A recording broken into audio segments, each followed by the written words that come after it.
こんにちは、七助です。桜の花も咲き始め、心躍る頃となりました。皆様、いかがお過ごしですか？今日は東京都大田区と神奈川県川崎市の県境、多摩川の河川敷にやってきました。今回は多摩川の歴史や周辺の地形をたどりながら、最新の歩行革命ギア WIM をご紹介していきたいと思います。それでは GO です。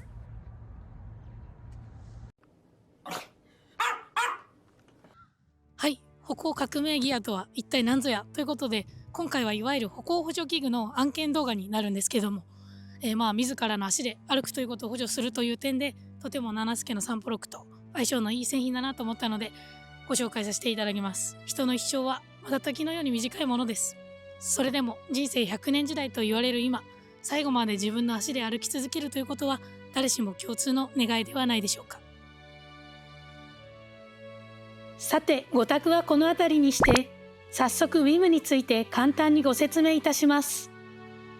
WIM は歩行時の足腰が不安な方やご高齢の方を対象とした最新の歩行サポート器具。業界最軽量のスリムなデザインで、スマホの専用アプリで簡単に操作することができます。シニア向けの製品ではありますが、七助をはじめとするチーム散歩6は限度を知らない散歩量と過酷な政策により足腰はすでにボロボロ。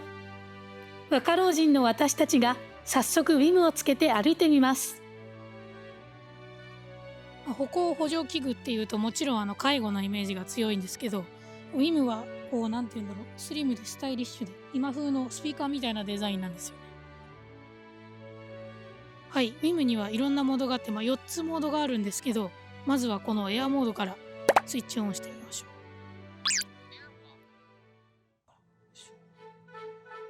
う。おーすげえ、すごい。なんか足の歩行に合わせて筋肉がすごい支えられてる感じがします。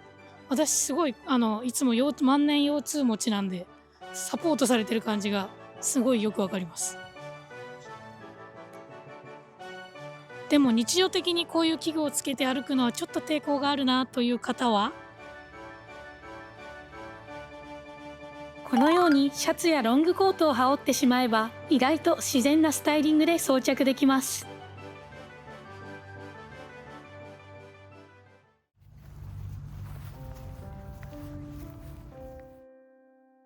さて、今回の散歩録は春爛漫の多摩川からお届けしています。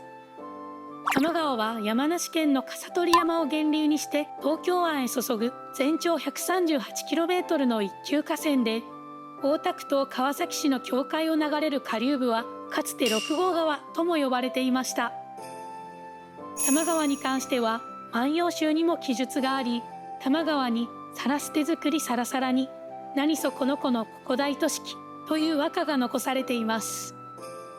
これは織物を多摩川にさらしている娘たちの愛らしさを詠んだ歌ですね。多摩川沿いにはかつて高度な技術を持った高麗系渡来人が移住し、織物作りを伝承したことにより布の名産地になっていました。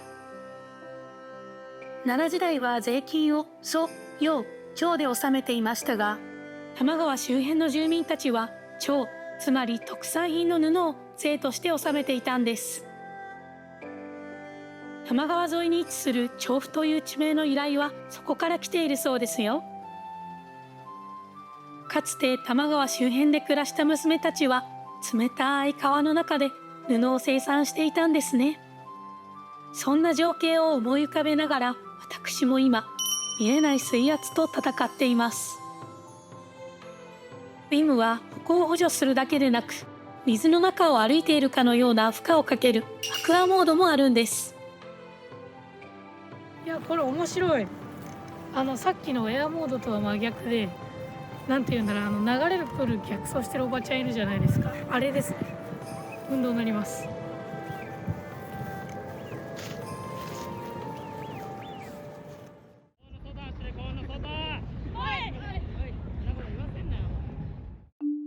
丸子橋を渡って玉川台公園へ。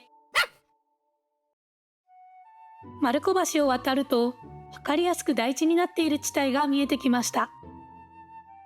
玉川台公園です。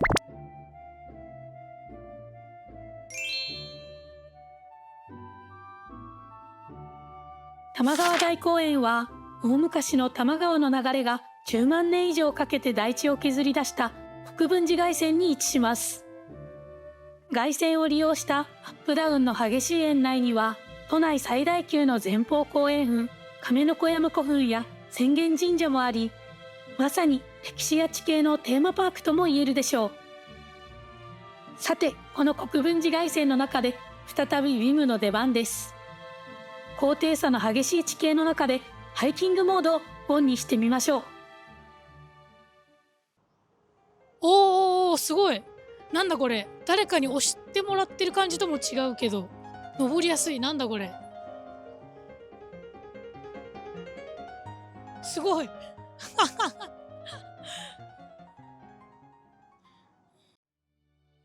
国分寺崖線を登りきると、多摩川を見渡せる眺めの良いスポットにたどり着きました。あっ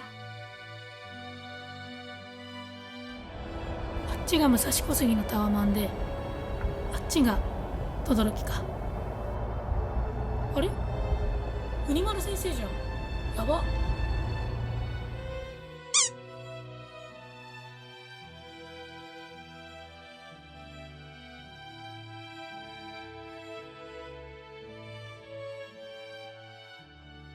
さて、多摩川対岸の神奈川県には轟という地名がありますが、実はこちら東京都側にも同じく轟という地名があるんです。不思議なことに多摩川沿いには両岸に同じ地名が点在しています。これは昔の多摩川が暴れ川として恐れられていた歴史の傷跡なんです。昔々の多摩川はぐねぐねと蛇行した流路で、洪水のたびに土砂で流路が変わるほど激しい川でした。やがてもともと一つの村だった地域の真ん中を多摩川がぶち抜いて飛び地にしてしまったんです。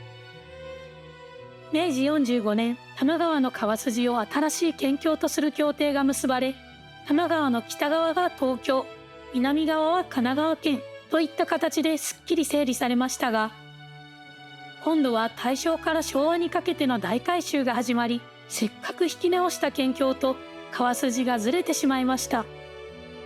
川筋が変わっても県境を簡単に変えることはできません。結局このずれが今の形に落ち着いたのはなんと平成に入ってからのこと。今でも一部東京都大田区と神奈川県川崎市が飛び地になっている箇所が残っています。多摩川周辺の双子地名は自然の猛威に翻弄された歴史の名残なんですね。今に続くこの和やかな風景も先人たちの苦悩を知るとちょっと違って見えてきませんか？田園調布方面に歩いていきます。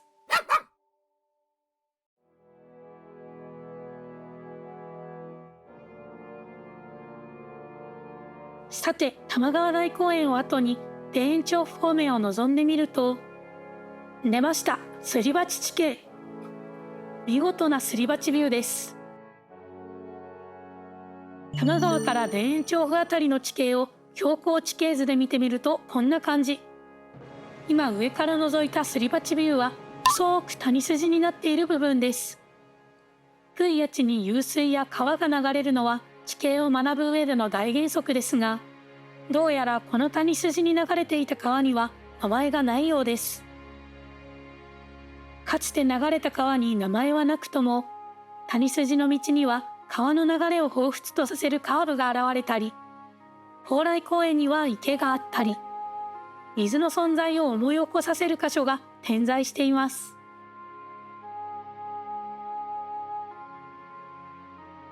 谷底から再び大地へ上がっていくと、一直線のイチョウ並木が現れました。ここは言わずと知れた高級住宅街、田園調布。美しく整備された直線道路と放射状に広がる道が田園調布の大きな特徴です。広々と整備された道と自然の調和が心地の良い街並みは、今から約100年も昔、思わず歩きたくなるように設計されたんです。大東京の華々しい発展が続く大正時代、過密な都心から離れ、閑静で健康的に暮らせる理想の街として、渋沢栄一らによって開発されたのが田園調布なんです。イギリスの田園都市構想をモデルにしたことが地名の由来の一つになっているそうですよ。さて、我々は今、その思わず歩きたくなる街を散歩しているわけですが、コウさんもう正直歩きたくないですよね。板橋編でもお伝えした通り、ちょっと小指がまだ感知してないはい、厳しいものがあります。そこでおすすめしたいのがビムのケアモードです。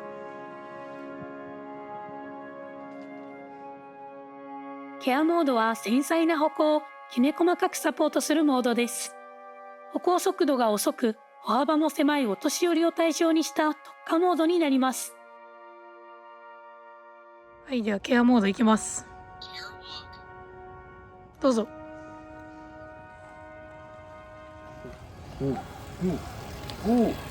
あ、すごい。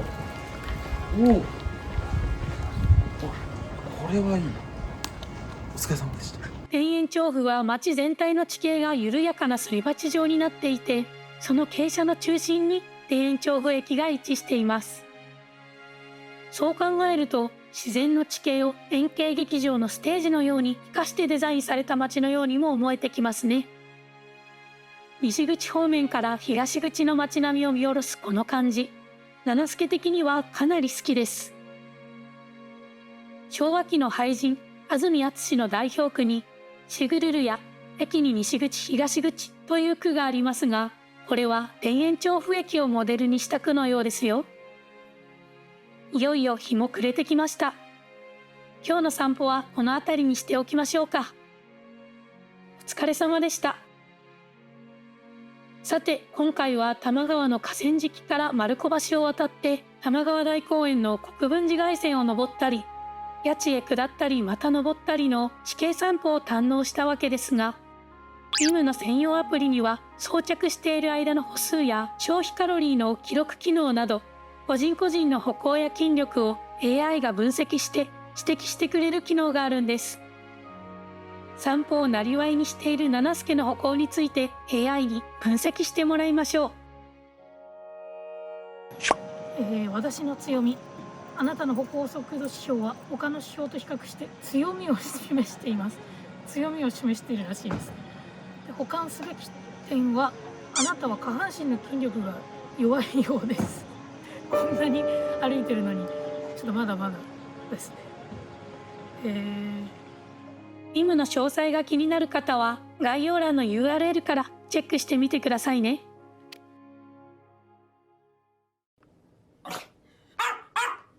今回の七助の散歩録はいかがでしたでしょうか。今日は多摩川の歴史や地形をたどり歩きましたが、散歩をする理由や目的は究極なくてもいいものだと私は思います。散歩の醍醐味は、たとえほんのわずかな時間や距離の中でも、自ら外へ出て今日の風や季節の移ろいを感じることにもあるのではないでしょうか。今回ご紹介した歩行革命ギアビムは、足腰の自信がなくなってしまった方の明日の散歩を支える強力な相棒になるはずです。さて、次はどの街を歩きましょうか。それではまたお会いしましょう。